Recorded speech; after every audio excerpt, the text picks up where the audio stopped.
Hello everyone and welcome back to the Slow Car Salon. As you can tell, I did not record an intro for this video, so here's a fun picture of the car while we were working on it together. Who's we, you may ask? You'll see very soon. Anyways, enjoy. We finally get the car running in this one and you'll see how I solved it.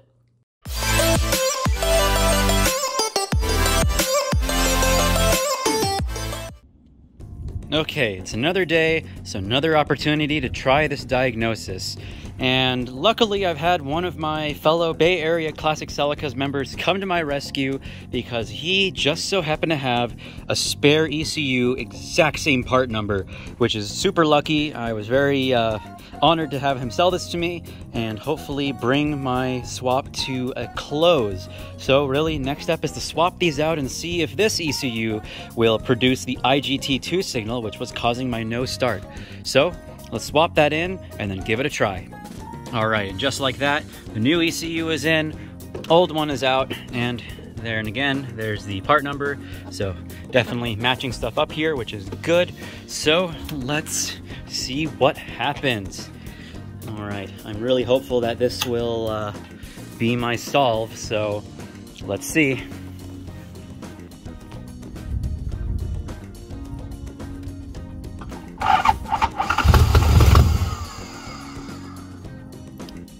Same thing again.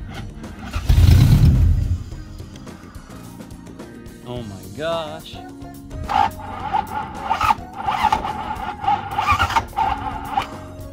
Damn. Well, that's unfortunate. Changing the ECU did not change the behavior of the no start condition at all. Huh. Well, it does at least rule out the ECU, which is a good thing. Could possibly be the igniters now, and I can possibly go and get some new ones. So maybe that's my next step. Alright, it's another day, so it's time to debug and figure out what was wrong with getting it starting. And last time, I identified that it is part of the ignition relay setup, because the ignition relay on the Celica is only 4-pin and doesn't receive that start signal from the key.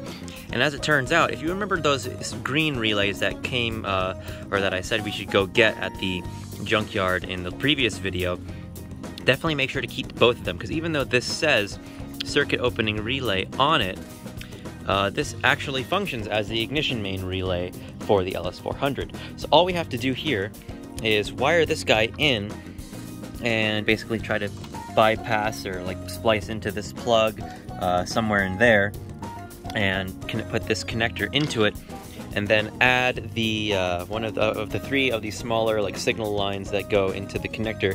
One of those will be tied to the key switch signal, and then its opposing side will then just go to ground. But then that's what should apparently keep the ignition on while it's cranking, rather than crank and have no ignition, or it tries to start and then it doesn't see that signal while starting. So we'll have that. And also, just in case, I did get a new set of igniters, so hopefully that will also be a fix based on what I was seeing with testing the ECU. However, I don't think I'll need them, but I have them here just in case. So anyways, I'm going to get that new relay in. So quick note on the swap here. So this is on the engine control diagram for the LS400, and here's the ignition main relay that we're talking about. And the plug you want to use of those two relays that come with the ECU, like that are bracketed to it, when you get these relays, you'll have two connectors on them, and one has 6 wires coming out of it. The other also has 6, but the ones, I guess, just to make things color coordinated so you can have them as a reference for diagnostic, you'll get the one that has the white, red, black, orange, black, black, orange, white, black, and that's this one here. So your white, red, that will get your battery power off of the fuse link. Your black, orange, the smaller one, number 5, so that's this one here, will connect to the key on signal. This smaller black, all black wire right here will connect to the key switch signal, and then you have a small white black ground, small white black ground, and then a much larger, thicker black orange wire output that then powers all of your injectors and igniters and whatnot. That's why these two wires are much thicker compared to all the rest. So Yeah, this is a pigtail I'm going to use. I'm just going to strip off the ends and solder this directly in. But for the key start signal, I'll just take a alligator wire off of my key start signal wire here and just send it off through the door just for testing purposes. Since in the next part of the wiring video, as I'm thinking I'll split this into 3 parts now, is where I end up tidying everything up under here. And now, just before we take a look inside the engine bay, so here is the EFI main relay that we're looking to replace. It's also going to receive power from a fuse link on a white with red striped wire, outputs on a black and red. And then we have, let's see, the ignition key signal on a smaller black and red wire to a white and black for ground. So pretty much the colors are exactly the same, except instead of black and red, we have black and orange, and then like the gauge of the wires should also match depending on whether or not they're carrying a lot of power or not. So that actually should work out and be pretty easy to tell what's what in the engine bay, because if we look, what do we see? Alright, there you go. There's your thin white and black for ground, larger black and red for output power, white and red for input power, and the smaller black and red back there for the ignition key signal. So pretty self-explanatory, but I gotta just now unbolt this guy off the wall of the engine bay and get the new one in.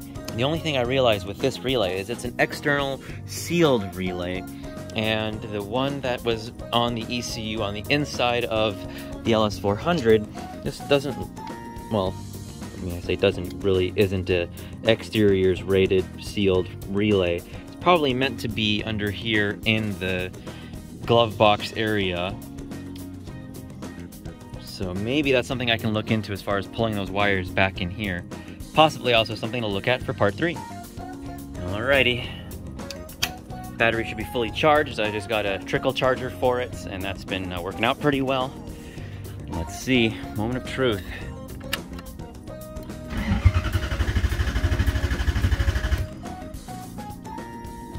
Okay, that's showing no signs of life. No check engine light still either. Let me go back to the other side and check to make sure that's actually hooked up.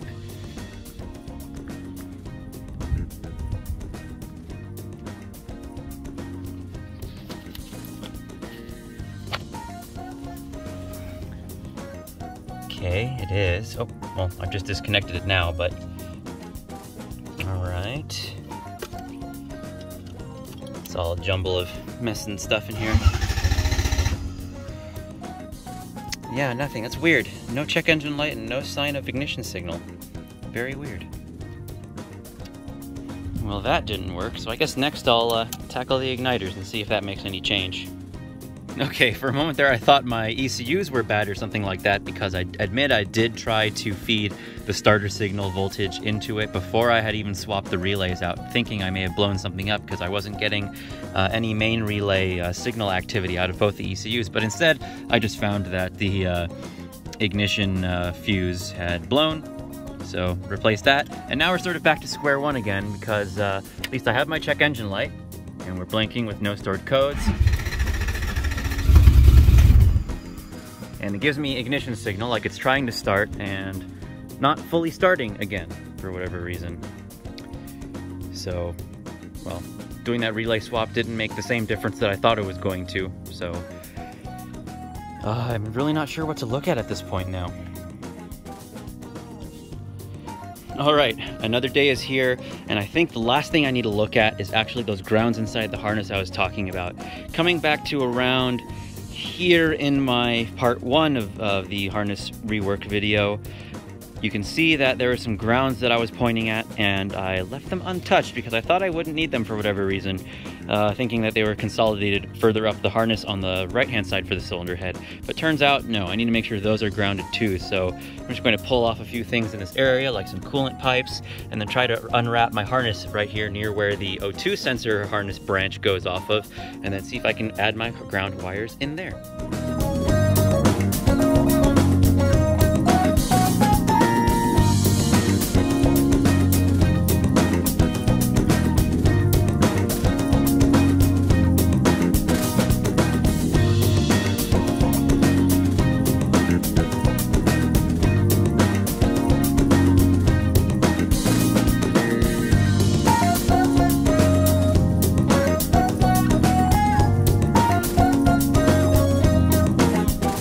Okay, well, after digging through the harness a whole bunch here, didn't find any separate ground wires that I may have missed. I mean, I found these extra power wires that I'd cut because they were stuff that was running to the automatic transmission through the transmission loom, but everything else I seem to have put in place. So there's no ground wire that I can see that's going somewhere that ends to nowhere. I mean, every ground wire leads somewhere. There's a whole bunch of branches down here that go off in different parts of the harness, but they're all there. And, you know, I reconnected the grounds on the back of the cylinder head here for maybe another trial, but yeah, it's not like I'm missing anything over here or anywhere along my harness. So yeah, I'm a little stumped as far as that's concerned, but that's kind of pointing to something else being an issue, which is also a problem. But I'm just gonna hook everything back up, give it a test, and see what happens.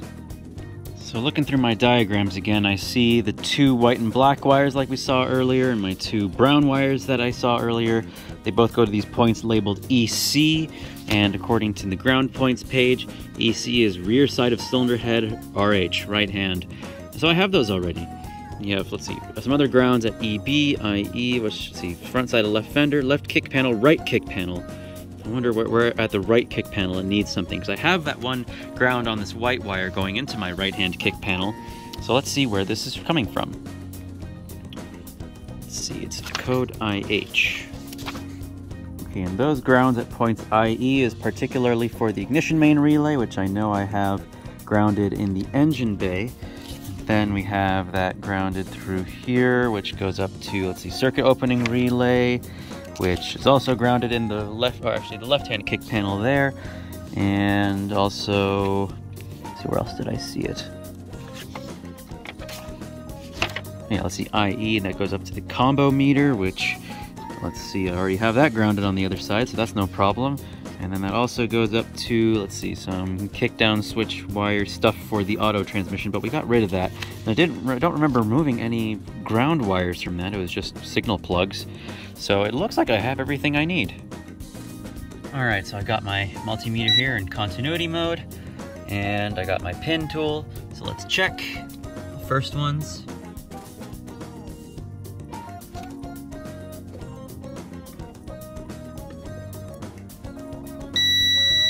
There's 1, there's 2, and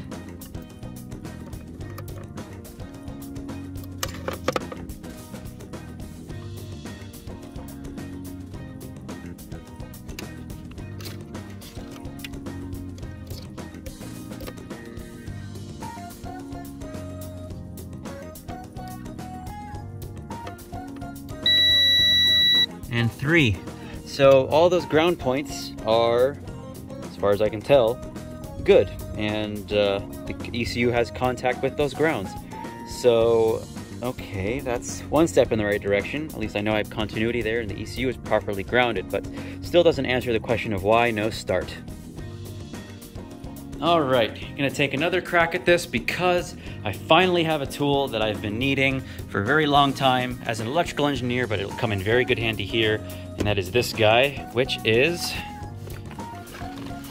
a handheld oscilloscope. This is quite a fancy oscilloscope too. It's got not only the scope, but it also is a digital multimeter and an analog waveform generator. So it's got, yeah, you got your BNC connectors up here for your scope and your regular multimeter function. So this is a pretty nifty little thing for, what was it, 180 bucks or so. So I'm pretty stoked to be using this because this guy is what I will be using to check the output waveforms of those cam and crank angle sensors to see whether they're good or how noisy they are or if they're even outputting at all.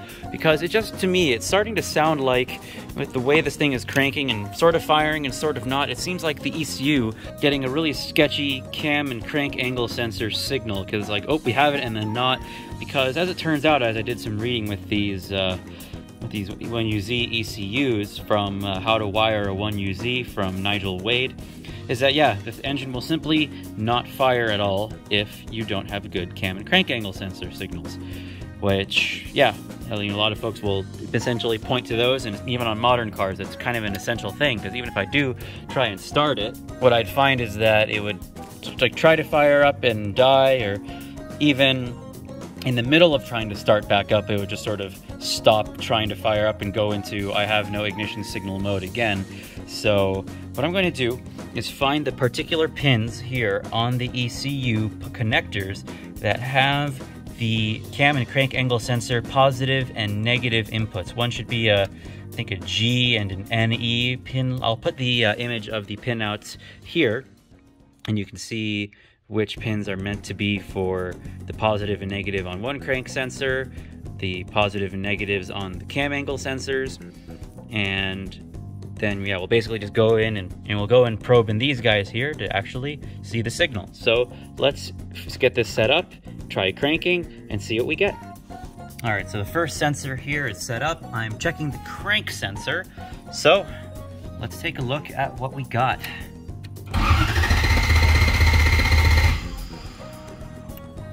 Well, if I'm not mistaken, that's not a...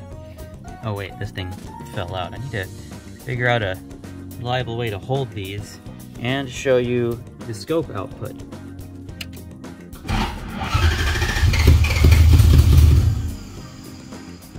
Okay, if that's connected properly, then that's no output from the crank sensor?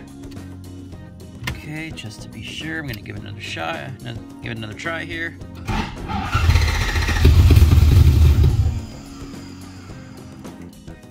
Can that be right? Am I really not getting a crank signal? Does that mean well, it could mean now either the harness is bad or the sensor itself is bad. So to really isolate that, I think what I have to do next is actually get a probe in on the sensor at the front of the engine, take off the plug and whatnot, and try cranking and seeing what it does there. All right, just to be sure, I put it on a different time and voltage scale with a rolling display. Yeah, I don't know, that looks like a lot of noise to me. I'm just gonna, again, like I said, double check on the sensor side. So I'm gonna take it into the engine bay. All right, so I've gotten my connectors down there directly on the sensor itself and connected to the scope. So now we're gonna crank and take a look at the output. Yep. Stop. Interesting. So the sensor itself is actually outputting a signal. It's just not making it to the ECU. Wow, that was a really smoky start. It was really trying there now. Gee. All right, now I've connected directly into the cam sensor of the left-hand bank here. Let's give it a crank.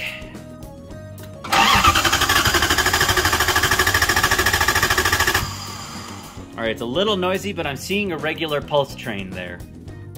Interesting. Yep, so this must be, yeah, correct. So this must be bank number 2, because, or it could be, because now that I've unplugged the one that was actually good, that the ECU was reading, now it's not even starting up. So let's try the other one now. All right, and now I'm plugged into the other cam sensor on the other side. And here we go, got the scope going, give it a crank. Okay, stop. That's not outputting anything at all. So that must be cam sensor number 1.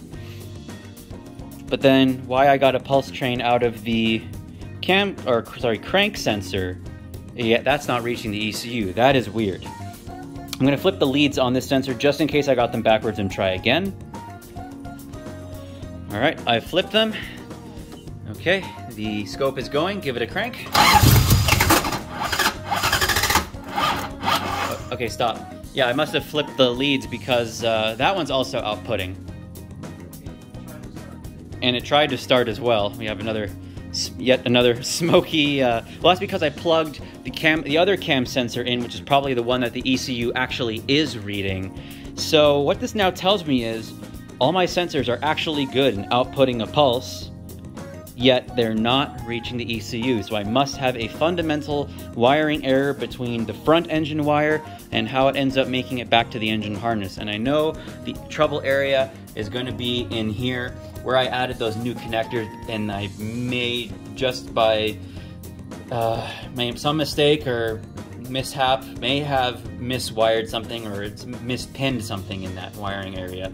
I also did extend a few wires, which I'm maybe not supposed to do because you maybe have introduced more noise in that area, and that's why we're not seeing anything at the ECU.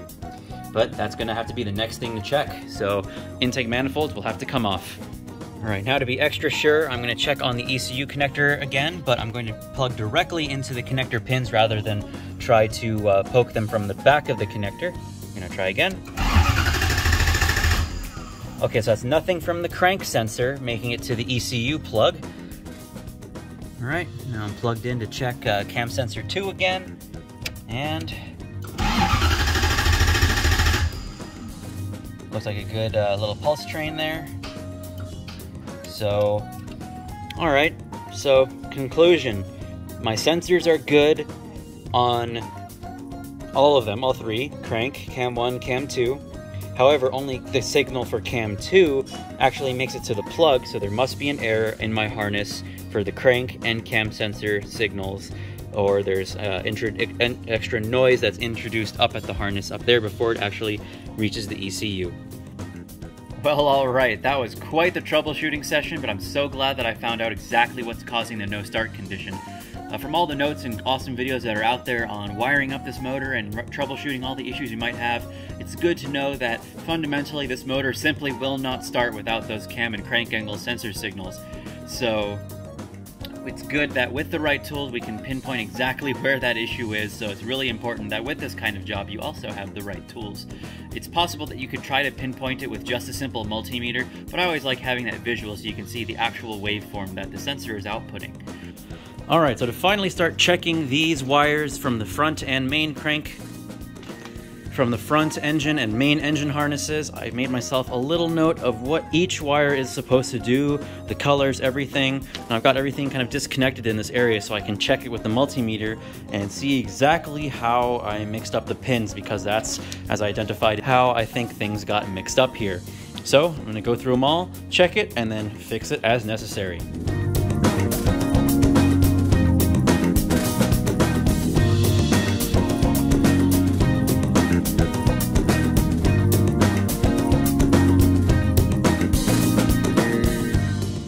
Okay, that quick round of verification told me that the plugs on the front crank harness side are correct. The pinouts are correct according to this designation. When you're looking at the face of the connector like this on the male pin side, as I've indicated there, the only little flub I made over here was just the colors of the wire. This black with brown stripe wire is actually power, and that should have been a red wire if I was going to, lengthen it here.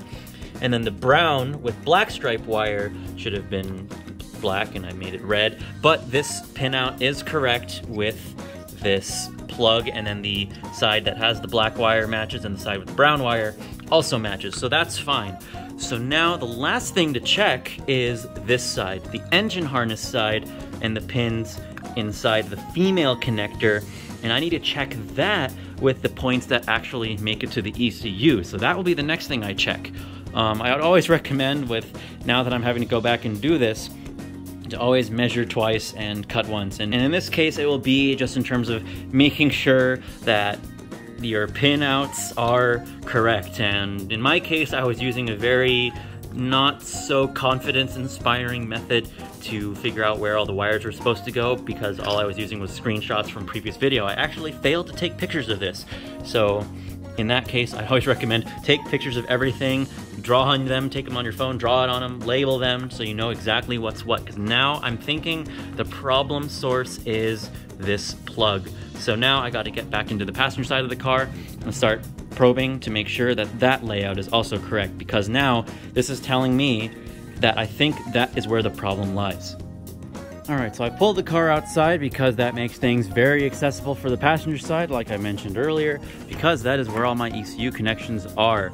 So I made some new notes, and what I found is that I need to start looking on the 16-pin connectors right here, because these will have the wires for the cam and crank angle sensor signals. So I'm going to pop this plug out and get my multimeter on continuity mode and just probe on this end and then also on the engine end, or the main engine harness end over here, and make sure that they're all lined up properly.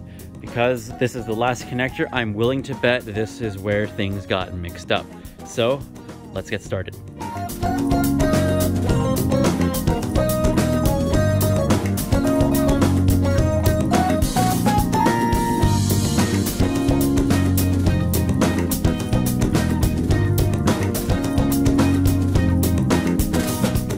Alright, so the results are in. And there they are. They're very consistent with what I found with the oscilloscope in terms of what I was seeing at the ECU plugs. And I found that crank 1, no connection. Cam 1, no connection. Cam 2, okay. Each signal's grounds are okay, and then the ground and shielding for the whole affair also okay in terms of where they're grounded within the ECU. I also seem to mix up a couple of the pins up top, so I probably actually was reading cam signal number 1 into cam number 2 into the ECU probably. But now I've arranged them correctly. However, what I'm still going to have to do at this point is I'll have to just cut back some of my harnessing sheathing here and solder in some new wires, because no connection means that there is some break in the wire between this side of the harness and the actual ECU connections in the car. So I've got some wire here that I'm going to run. This is some like faded yellow or white color. I'll use that for the crank sensor wire for pin 1, and then some black wire which I'll use for pin 2 for cam number 1. So I'm just going to run 2 new wires through, and then once I'm done with that, I'll double check again on the multimeter for continuity across, and then try to put it all together and start her up.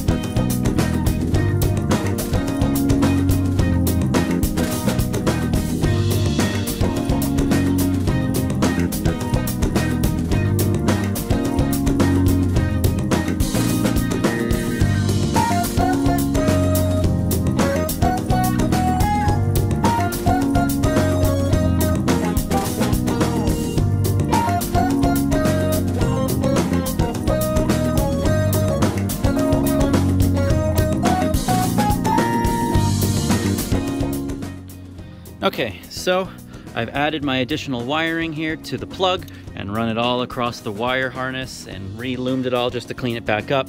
But for now, because I'm not going to take apart the firewall joint here until the very end, because I have some other wires to add later anyways, I just ran it across and above the door, and then I've just twisted the wires together at the ECU plug, because I don't want to make a permanent connection for the time being. So I just have it twisted here and then another one back there. This kind of faded white yellow wire is for the yellow crank sensor signal, and the black wire is for cam 1, which is right there. You have pins 7, 8, or 8, 7, and 6 from right to left there. So yeah, where you have crank, then cam 1, then cam 2 from the yellow to black to green wires. So now it's just a matter of assembling the top end of the engine, and once we do, we're going to give it a try and start her up once more.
Took a little bit, but the engine is finally back together, and now we're gonna crank it up.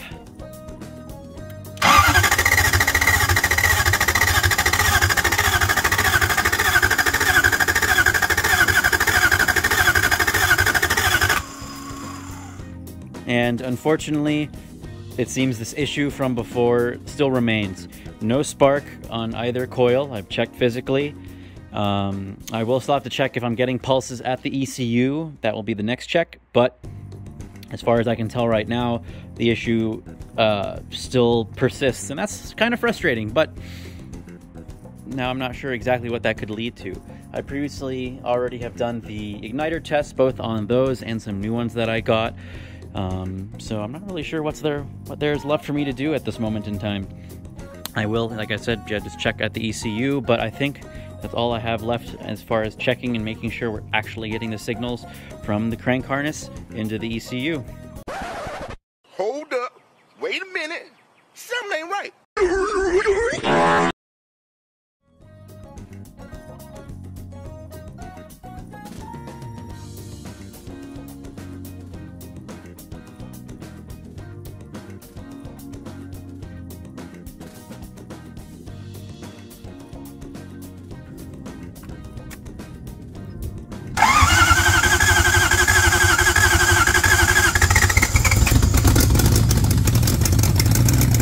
There she goes.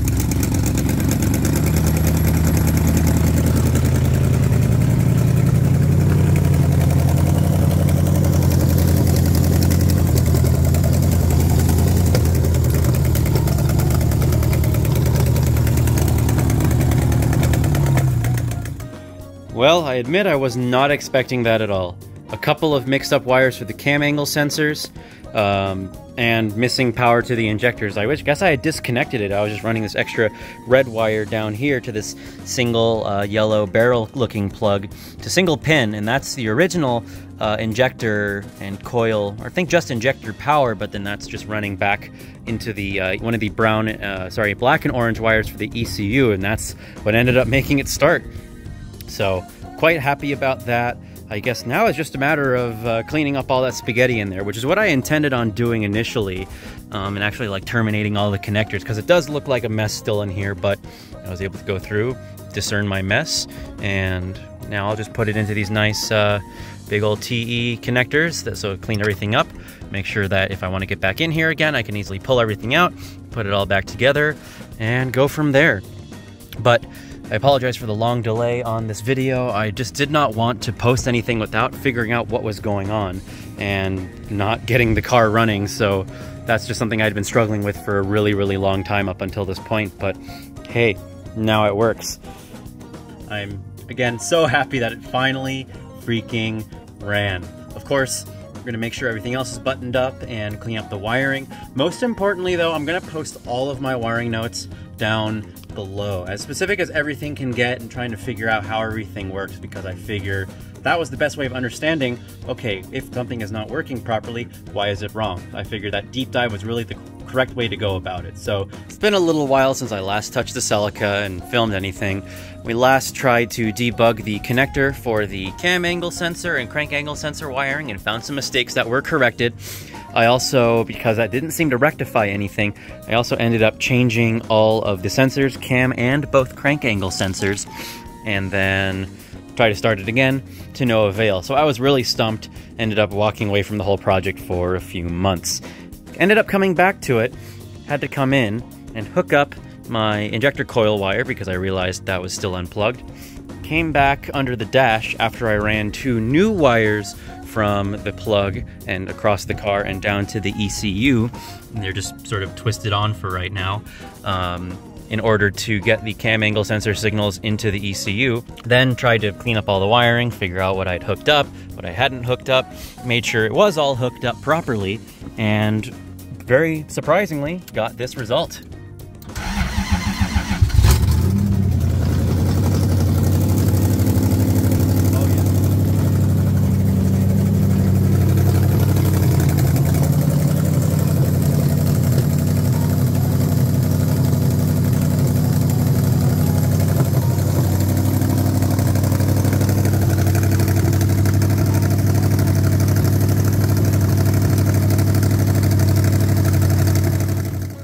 So at the end of the day, it ended up being a combination of the sensors, improperly connected wires at the ECU, and then also having forgotten to plug my igniter and coil power back in, because if you remember at the very beginning of the diagnostics, I had plugged this in and even said don't delete this plug because this is where we get our injector and coil power from.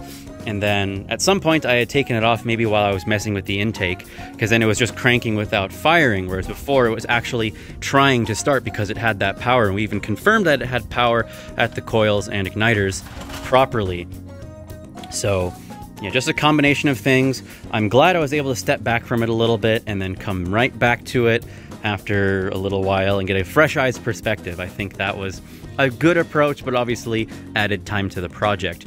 But I was feeling a little unmotivated, and now with that out of the way and with the car working, it's time to get back under here and actually clean everything up and terminate the connections properly.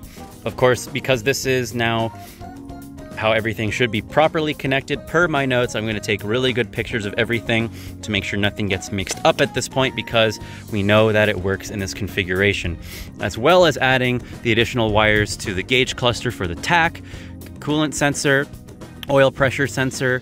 The voltmeter does work, but I am getting a charge light, which is interesting because I thought I had plugged in my alternator down here, and sure seems like it is now that I check it. Okay, now I feel it there, and that is plugged in. So maybe I mix up some wires because I am getting a charge light on the dash. So I'll have to go back and make sure that nothing got messed up when I extended those wires. So I'll just peel the insulation away and just double check it. But anyways, other than that, with the fact that it's run, I've cold started it about 3-4 times at this point. I've got no leaks from my remote oil filter system, which is good.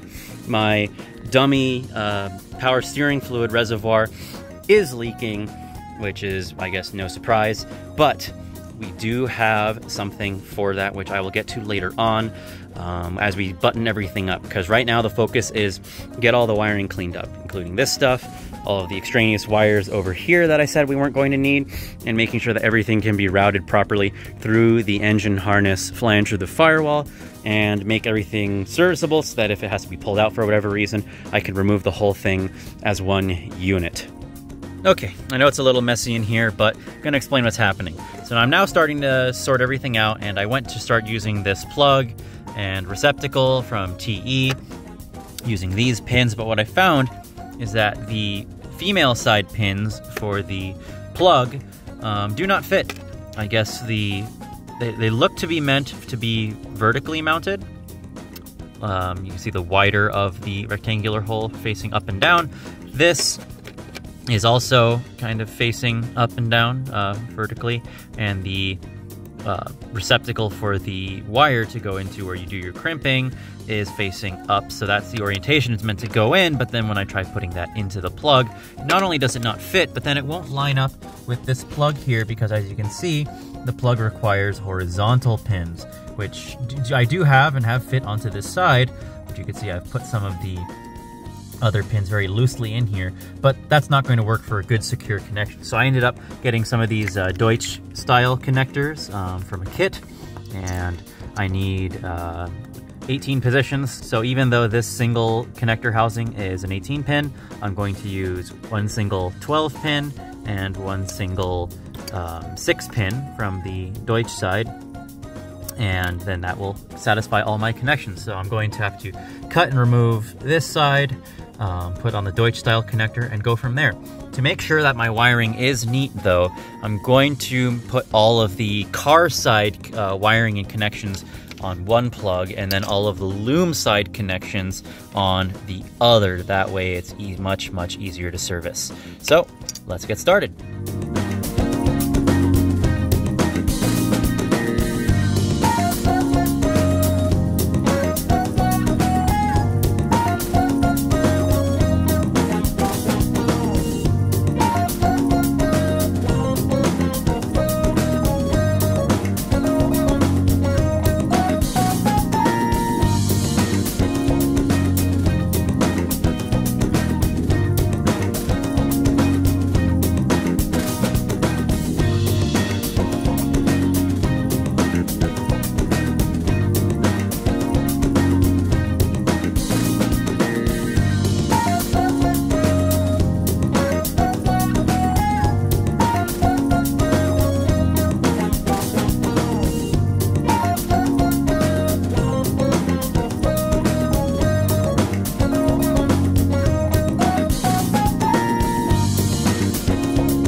Okay, well, I've done quite a bit of work here under the dash to get the chassis side of the loom all done up. Added kind of last minute thought here, but added this ground wire which kind of runs up and around and down the vent and down this loom and goes back to that point by this control box, and that's now my ground. So that'll be that's on the chassis side, so I brought it all the way to my now chassis side plugs. I am now pulling through a couple of cables through the harness because I, in order to get running, routed my cam angle sensor wiring outside the car just for testing on it. I'm gonna have to cut these and then pull them through the loom here, but I've opened it up on the other side in order to be able to pull them through, so I'll just cut them, route them through, and then resolder them on the other side. And then when it comes to the coil power wire, I'm now pulling them through the firewall side here, and you notice I just pulled through 2 of these black and orange wires, black with a orange stripe. Now, to be really sure that you pulled through the correct 2 wires for the coils and injectors, on the other end of the harness where you'll pull it through the car, it will be 2 wires that are then like soldered together from like the factory and then brought into one single wire. In order to pull it through without tangling any other wires, I had to cut it. That way I was pulling 2 individual strands of wire out here, and boom, there you go. Now, in order to connect it to my single barrel plug here, where the original injector power came from, what I'm going to do is I have this plug, which is a match to the barrel plug that goes on this chassis. I got this out of an 86 pickup truck, and it seemed to be the right plug, matched right up, so I just added a wire because it was just cut really short. Pull the boot off, added a nice piece of wire, and now I'm just going to essentially connect this to my black and orange wires here and connect to the factory location down here where I will pull my injector and coil power from.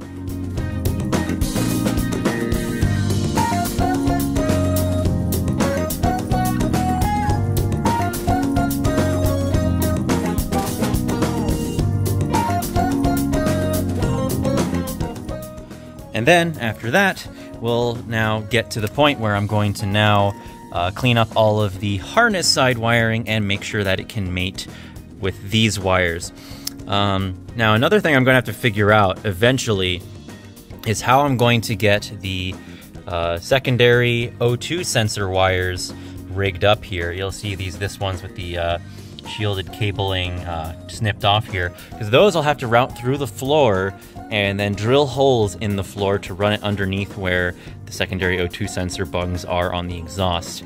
So a little bit later on, once this is all done under here, I'm going to then figure out where those are going to be so I know how much wire to run, and also then eventually where to drill into the floor, which it's always hard to drill into the floor or even drill into any part of a car you love, but unfortunately for this project, it's a necessity, so I'll tough through it.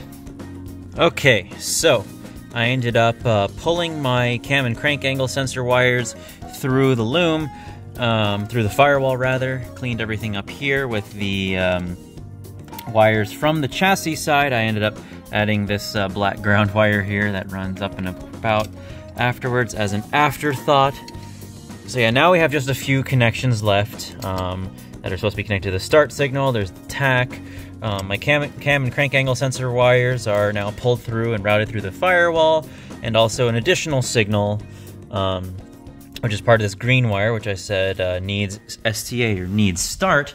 That is going to the circuit opening relay here via this plug, and just to make it disconnectable from the entire rest of the loom, I just added a single barrel plug, and on the other end the male receptacle, and that'll just be a single power signal that goes to the circuit opening relay that's acting as our EFI relay with the start signal.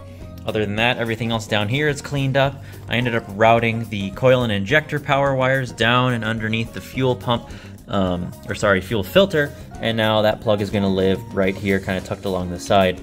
I believe this yellow-black wire is my oil pressure sending unit, and I'll need to extend that over to the other side of the engine bay fairly soon, and some other mystery plug for right now. So that's what's gone on with the harness. I will say, if you're too lazy to unbolt your flange from the firewall for any reason, you can use a snake to kind of pull everything through, but even though it's really kind of tight down in this corner, it's really not that much of a hassle to get, like, actually pull it out and then use other wires to then pull everything else through. So that actually wasn't all too bad. And that pretty much concludes all of the wiring necessary to get the car running at this point. There are a couple other little things like the secondary O2 sensors, the fan, things that will be done later. The fan is obviously a little bit more critical, but this is pretty much what you need to get the car running again. I'll post a link to the forums where I have my wiring notes again, as well as the PDF to the wiring guide by Nigel Wade. So keep an eye out for that, and I'll see you in the next one.